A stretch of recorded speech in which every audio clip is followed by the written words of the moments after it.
Pero en la Biblia no hay distinción, no tiene formalidad en segunda persona, de singular o de plural. Entonces, realmente no importa. Lo que es para ajustarlo a un lenguaje que es accesible a la gente. Objetivo 3.5. Las inflexiones del presente indicativo y la voz activa. La omega. La mayoría de los verbos en su forma léxica o su forma que se encuentra en el diccionario. Forma léxica, un léxico es un diccionario. Entonces, su forma léxico es como se encuentra en un diccionario de ese idioma. Terminen en la letra omega. Ese sufijo demuestra la forma del tiempo presente en el modo indicativo con la voz activa. No tenemos todas las formas de los verbos en el diccionario en el griego. Por ejemplo, si quiero encontrar el verbo de hablar, y yo como no soy un hispanohablante como primer idioma, entonces si yo me encuentro con el verbo habláis, yo voy a un diccionario, como un antiguo, con papel y todo, y busco la palabra habláis. No se encuentra la palabra habláis en el diccionario de la Real Academia Española. Y lo que yo voy a encontrar es el verbo hablar. Hablar es la forma léxica del verbo, porque hablar tiene muchas formas. Tiene hablo, hablas, habla, hablamos, habláis, habla, presente. Tiene hablé, hablaste, habló, hablamos, hablaste, hablaron, pretérito. Tiene hablaba, hablabas, hablaba, hablábamos, hablabais, hablaban, imperfecto. Y todas sus formas, tienen un montón de formas. Cada verbo en griego también tiene un montón de formas. Así que usamos lo que es la forma de tiempo presente en el indicativo con la voz activa. Sería, si fuera el verbo hablar, sería como encontrar la palabra hablo. Como la primera persona, la forma de yo en el presente, en el diccionario. Y después podemos manifestar todas las conjugaciones de sus formas. Pero no hay espacio de tener todas las formas de cada verbo que existe en el griego. De la misma manera, tampoco lo hacemos con el castellano. Ese sufijo demuestra la forma de tiempo, no se encuentran todas las conjugaciones de los verbos en el léxico, en el diccionario, porque hay muchísimas formas de los tiempos y modos diferentes. Así como forma base, los léxicos del griego koiné usan esta forma, muy semejante a los sufijos de AR, ER o IR de los verbos en castellano en su forma infinitiva. No es el infinitivo en el griego, pero es su forma que se pone en el diccionario.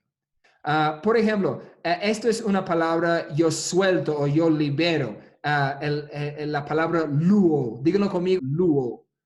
Luo es la primera persona en el modo indicativo, en la voz activa del verbo que significa soltar o liberar. Y significa yo libero. Eso es lo que luo significa. Y es la forma que se encuentra el verbo en el diccionario. No vas a encontrar liberar o soltar o liberamos o soltaremos o liberese. Nada de esas formas del griego de ese verbo se va a encontrar en el diccionario. Solamente libero o suelto, que es la forma de yo, de presente de ese verbo. Ese es un ejemplo. Y vamos a usar este ejemplo ahora para hacer puente de ya después de nuestro fundamento del castellano a llegar al griego. Por ejemplo, aquí es un ejemplo. Esta es una copia. Yo les he dado una copia de PDF de Strong, de la concordancia. Luo es en griego la palabra número 3089. Aquí está luo y aquí está la transliteración, cómo se escribe con letras latinas en castellano. Luo. El verbo primario significa aflojar, soltar, liberar, literalmente o figuramente.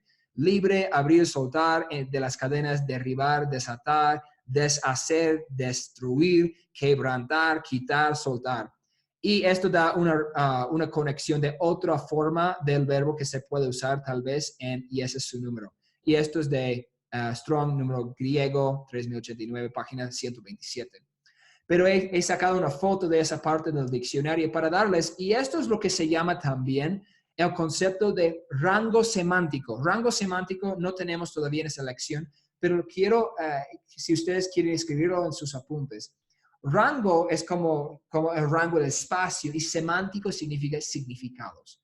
Hay un rango de significados, y lo llamamos por eso rango semántico, de palabras. Por ejemplo, una palabra puede tener varios significados. La palabra traje puede ser un traje que se escribe, que se lleva con su corbata y su smoking y todo eso, o puede ser un traje de baño, o puede ser el verbo, yo traje mi comida, yo traje mi traje. Y el contexto muchas veces cambia la forma de una palabra. Contexto es rey, contexto es clave, siempre. Entonces, por eso, cuando ya tenemos una palabra en el diccionario, en el léxico, muchas veces tenemos muchas opciones del significado. Pero nosotros, como los pastores, como los teólogos, nosotros no tenemos la libertad de decidir, me gusta esto y significa tal cosa y después predicarlo de púlpito. Nosotros tenemos que estudiar el contexto del verbo, el tiempo, el modo, todo eso y también el contexto del versículo donde se encuentra para saber qué es lo que significa.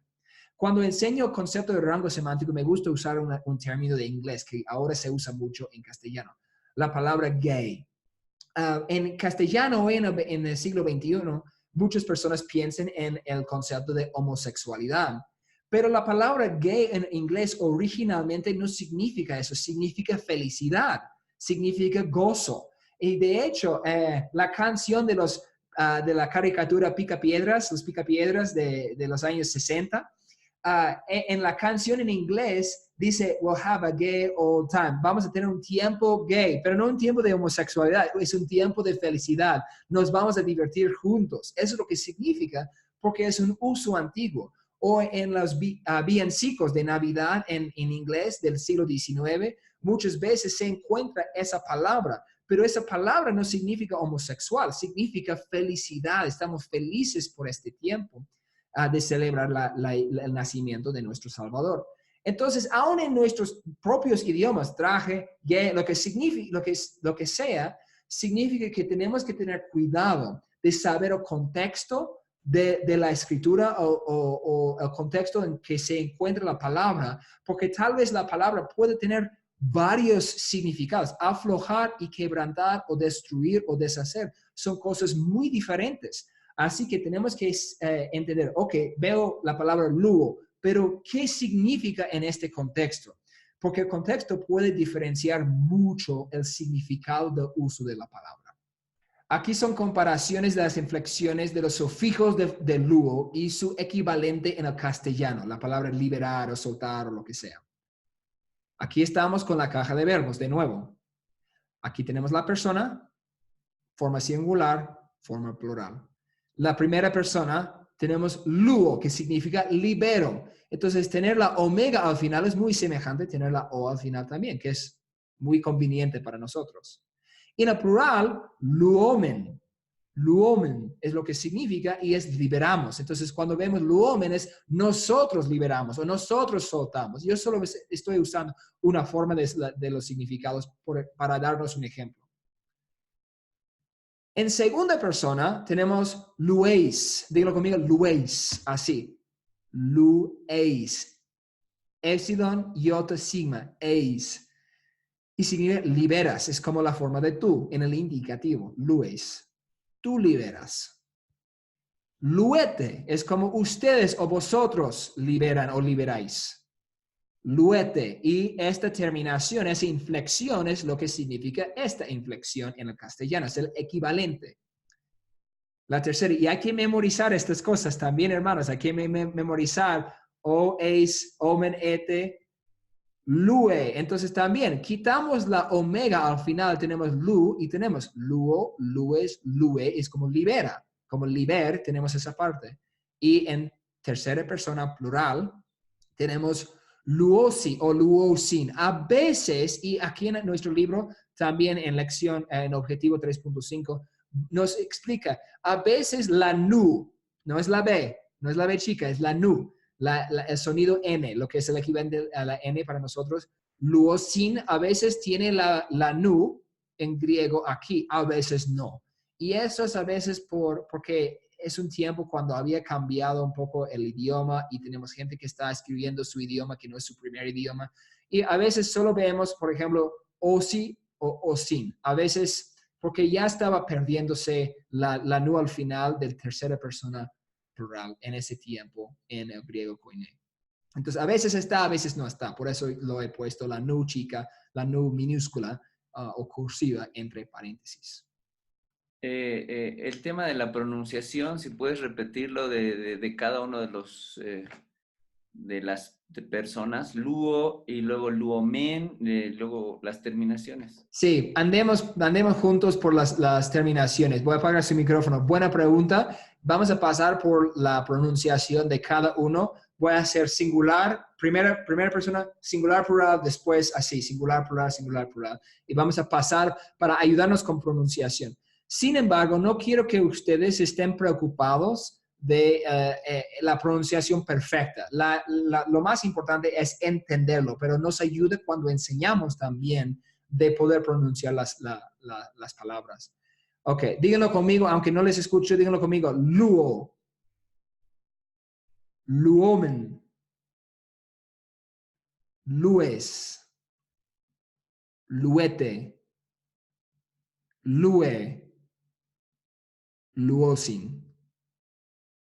Lo bonito también es que ustedes que están inscritos en la materia también tienen acceso a las grabaciones de cada pista de los capítulos. Por ejemplo, en 3.5, pista número 5 está allá y tiene lo que parece un disco con el número 5 allá en la página 55 del texto. Eso nos ayuda y para que nosotros también podamos estar practicando los sonidos así también. Los que están inscritos en la materia tienen acceso a los archivos. Si no has podido accederlos, favor de contactarme y yo les voy a hacer poder descargar las pistas también. El verbo eimi, el verbo ser. Aquí estamos con otro verbo, eimi. Eso es súper importante. Las declaraciones de Jesús, los yo soy en el libro de Juan, él usa el verbo eimi. Está conectándose con el yo soy de Génesis cuando Dios revela su nombre a Moisés. Que en la Septuaginta, cuando él dice yo soy, usa el verbo eimi en el griego, en la traducción. Tenemos la persona, forma singular, forma plural. Primera persona, aquí estamos. Eimi es yo soy. Eimi. Díganlo conmigo, eimi. Eimi. Esmen, somos esmen. Y estas marcas de espíritu son suaves, así que no es gesmen, es esmen. Es por su forma. Segunda persona, ei. Ei. No se espanten por este símbolo, eso es nada más un acento de circunflejo. Y las diferentes formas tenían una forma musical que ya no se usa mucho. Ei, nomás, ei. Este significa sois o son ustedes. Este. Y tercera persona, estin, como es. Y son es eisin, eisin. De nuevo voy a pasar la pronunciación. Eimi, esmen, ei, este, estin, esin. Soy, eres, es, somos, soy, son. Las formas de ser en el griego. Cuando Jesús dice yo soy el pan de la vida, yo soy el buen pastor, yo soy, todas sus declaraciones de los yo soy en el libro de Juan, dice ego en mí, yo soy. Y eso sí, gramaticalmente tiene una conexión directa a la Septuaginta que Jesús hubiera leído de Génesis cuando Jehová le dice su nombre, Jehová, Yahvé, yo soy. Eso es ego en mí en la Septuaginta. Jesús está haciendo una conexión directa a esa declaración. Jesús está declarando su identidad celestial, su identidad de Dios.